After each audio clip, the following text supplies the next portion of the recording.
What is going on, everybody? My name is Ryan Thomas, and you're tuning into the Thomas Take Sports Podcast live on Facebook, Twitter, which I just recently beefed up my Twitter to the point where I am elated about my Twitter. I'm very, very happy with it. Changed the name to the actual name of the show, where before it was just my personal profile. And I liked it, but I like, being the tweet guy, and it's got the podcast name, and it's just cooler. I like the way it looks. It looks a lot cleaner. It looks a lot better, and people can kind of interact with me on there, via listening on the show, via Spreaker or whatever avenue you're listening to me on. You're also tuning into me on Grandstand Sports Network. One of the best things I've ever done is put this show on Grandstand Sports Network.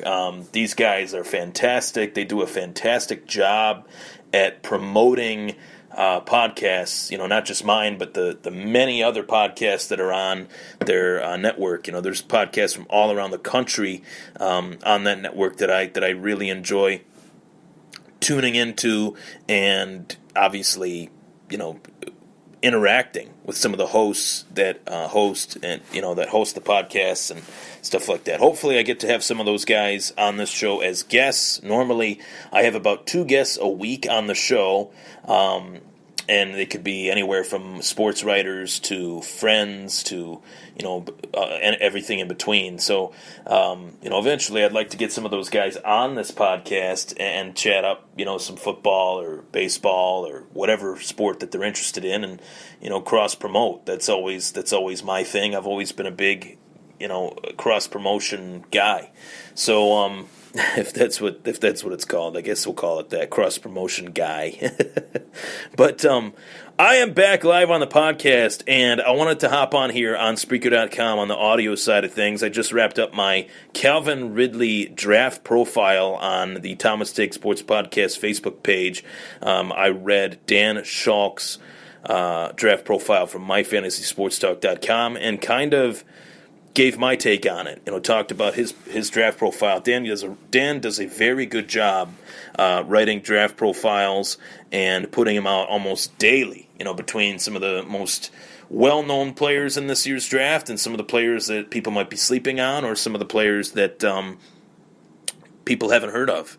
So he does a very good job at that. You can check that out on the Thomas Take Sports Podcast Facebook page. I went live. People could see my handsome face. And give me their take on Calvin Ridley. Let me know where you think he's going to go, and let me know what you think of my thoughts on Ridley and where I think he could go. So that is that. I want to hop on here, though, and talk about the second fight in the Bellator World Heavyweight Grand Prix. It is between Matt Mitrione and Roy Big Country Nelson. Now, this fight already took place. This fight was a fight that took place 5, maybe even 6 years ago in the UFC. Could be wrong on that. Could be maybe 5. And I remember bits and pieces of it. I do remember Roy Nelson knocking out Matt Mitrione. For knocking him down, I can't remember if it was a knockout. So while we're on the air here, I'm going to look that up because I know it's going to bother me. But this is the second fight in the first round of the Bellator Heavyweight Grand Prix. We already saw the first fight between Chael Sonnen and Rampage Jackson, and Chael Sonnen was able to win that via unanimous decision, 29-28 on all 3 judges' scorecards. That was on the Bellator card in January to debut the Paramount Network. And people always tell me, they're like, you watch Bellator? Yeah, man, of course I do. I'm a big fan of MMA. I'm a huge mixed martial arts fan. I'm not partial to any mixed or impartial to any mixed martial arts organization. I watch all of it, from Bellator to the UFC to some of the stuff that's out there. In Asia, ONE FC. I watch grappling on the on the Flow grappling webpage. Between Brazilian Jiu-Jitsu and kickboxing, and I watch all of it.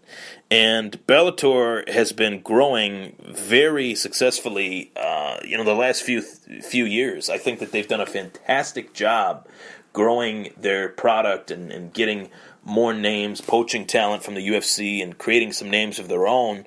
And Scott Coker is the guy to point to and say that guy deserves all the credit because he did this once before. He did this with Strikeforce. Many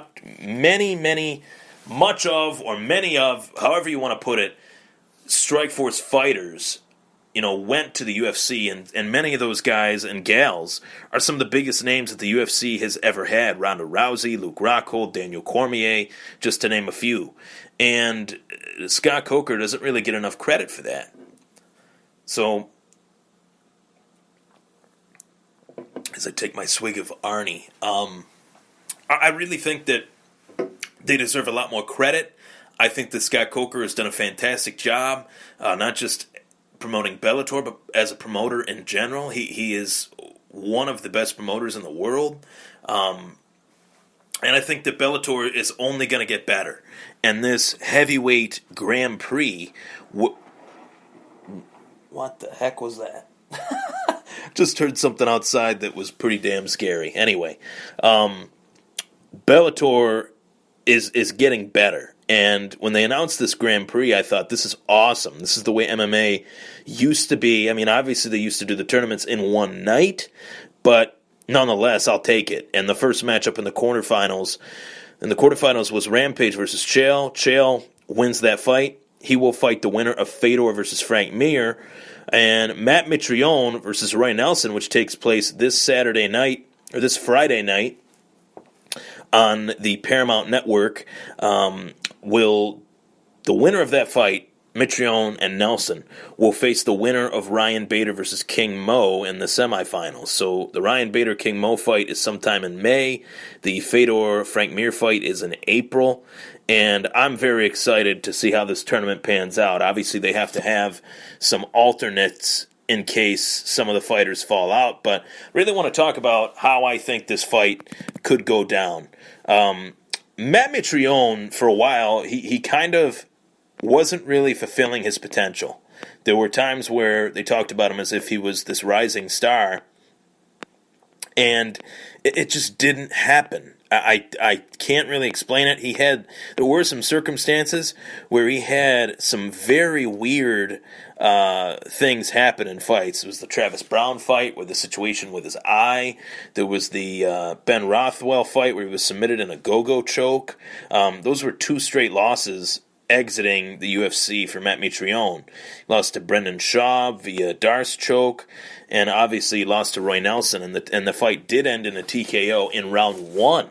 And I thought that's what happened. I thought that Roy Nelson did knock him out. I remember him knocking Matt Mitrione down, but it was technically a TKO because Matt Mitrione crumbled to the canvas, and the ref stepped in and stopped it to avoid Matt from further punishment. Roy Nelson's been around a long time. Roy Nelson's a true veteran of the sport. He's, from the IFL days to the UFC. He was in the UFC for almost a decade. One of the other names that Bellator was able to bring over from the UFC. And Roy Nelson was fantastic in his debut fight versus Javi Ayala.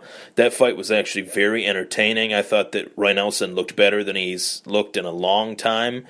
So this is going to be a good one. And most bookies and odds makers and things like that have Mitrione or Nelson favored to win the tournament based on the fact that some of the fighters in this quote-unquote tournament are actually light heavyweights. King Mo is notoriously been known as a light heavyweight. He's fought at heavyweight a few times, but more so at light heavyweight. Ryan Bader is the Bellator light heavyweight champion. Chael Sonnen is a true light heavyweight now that he's in the later stages of his career, but was really known in the UFC as a middleweight. There's really the only heavyweights. Quentin Jackson was the UFC light heavyweight champion. Rampage is a heavyweight now, but that's due in large part to the fact that he put on some weight these past few years due to a thyroid issue.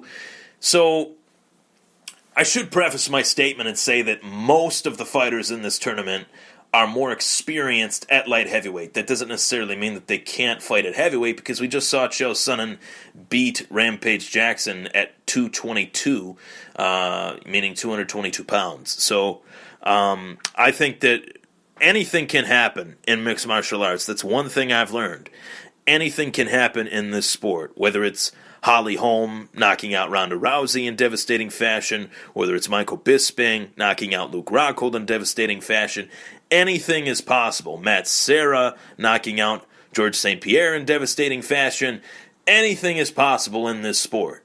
And most, quote-unquote predictors of the MMA game saw Rampage beating Chael. I didn't. I thought Chael would be fluid, would be able to get Rampage down, and oftentimes the lighter, quicker fighter against the bigger, more dense, shall I say, fighter, usually is able to outquick and outmaneuver the larger man. And that's what we saw from Chael Sonnen. He would put Rampage down on the mat, and Rampage's big upper body, he couldn't get himself up off his feet. So I'm very excited to see what tactics does Matt Mitrione use versus Roy Nelson in this heavyweight versus heavyweight, true heavyweight fight. We saw Matt Mitrione coming off a win versus Fedor Emelianenko, where he knocked out Fedor. Fedor knocked him down, but they knocked each other down at the same time with the same punch, and something I've never seen before. And the only time that we were close to seeing it was Dan Hardy and Carlos Condit back in the day, but nonetheless, that was the biggest win of Matt Mitrione's career. And Roy Nelson is coming off his most impressive performance, I think, in his career. He just looked very good in that fight versus Javi Ayala, who I think was 10-2 at the time. So now he's 10-3. So this is going to be a good one. These guys have a history. These guys have I wouldn't say that they have bad blood, but they definitely want to fight each other again. And if I were to predict who I think will win this fight, I am going to go out on a limb here and say that I do think Mitrione gets his revenge. I do think that there's some technical flaws in Matt Mitrione's game. I think he still leaves his chin very exposed. He comes out with his hands low with this athletic, fluid style that sometimes it works for him. He's a explode, stick and move fighter. Stick and move, explode, stick and move, explode. Where Roy Nelson is just going to come right at you using his power, using his weight, his doughy upper body, so to speak. He's going to try to impose his position, clinching him against the cage, clinching Matt against the cage, trying to get him down to the ground and ground and pound. That's the strategy, I think, for Roy Nelson in this fight. But nonetheless, I think that this tournament was a great idea. I think this tournament is an awesome idea for Bellator. I think it does a great job at promoting their product in a different way from the UFC. And not just from the UFC, but just for themselves in general. Excuse me as I take a sip here. So, just in general, I think it does a huge service to Bellator to do this tournament, make it as entertaining as possible, put on the fights that the fans want to see. This is one of the fights that the fans wanted to see. Mitrione versus Nelson 2. And we're going to get to see it live and free on Paramount Network. So I do have Mitrione winning this fight. I'm having a tough time picking this fight, but if I were to lean one way, I would say that Mitrione is probably, rightfully so, the guy that should be in consideration for this fight. I think he's far more athletic now than he was 5 years ago. 5 years ago, he was very athletic, but I'm going to go with Mitrione for this one. I'm also going to go with the method. I'm going to say knockout. I'm going to say Matt Mitrione via knockout in the second round. But I think Roy Nelson's a tough son of a bitch. I really do. It's nothing against Roy Nelson. I think Matt Mitrione has just evolved a little bit more, and maybe they could do a losers. If Roy Nelson were to lose versus Matt Mitrione, maybe they could do a Rampage versus Roy Nelson fight. I mean, I'd watch it. I watch it all. I love it all. Bellator MMA, keep it coming. I'm Ryan Thomas. That was the Thomas Take. You were tuning in to the Thomas Take on Grandstand Sports Network and the three major social media avenues: Facebook, Twitter, and YouTube. Take care, everybody.